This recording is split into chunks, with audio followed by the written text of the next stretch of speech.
आहे डॉक्टर नरेंद्र दाभोलकर हत्या प्रकरणामध्ये 3 आरोपींची निर्दोष सुटका करण्याच्या निर्णयाला आव्हान देण्यात आले।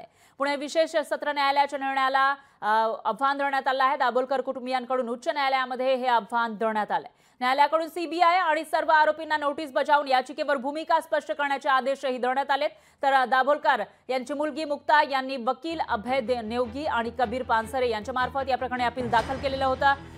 डॉक्टर नरेंद्र दाभोलकर यांची पुण्यामध्ये हत्या करण्यात आली होती 11 वर्षांपूर्वी आणि त्यानंतर त्यांच्या मारेकऱ्यांपैकी काही जणांना निर्दोष सोडण्यात आलं आहे, तर काही जणांना शिक्षा झालेली आहे आणि ज्यांना निर्दोष सोडलेलं आहे त्यापैकी 3 आरोपींची निर्दोष सुटका करण्याच्या निर्णयाला आव्हान दिलेलं आहे दाभोलकर कुटुंबियांनी। पुणे विशेष सत्र न्यायालयाच्या निर्णयाला दाभोलकर कुटुंबियांनी उच्च न्यायालयामध्ये आव्हान दिलं आहे। तर न्यायालयाकडून सीबीआय आणि सर्व आरोपींना नोटीस बजावून या याचिकेवर भूमिका स्पष्ट करण्याचे आदेश देण्यात आले।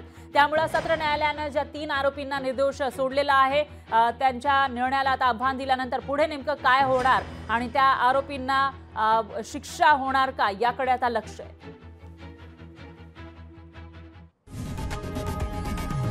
लोकशाही मराठी ऐका, पहा, जागरूक रहा।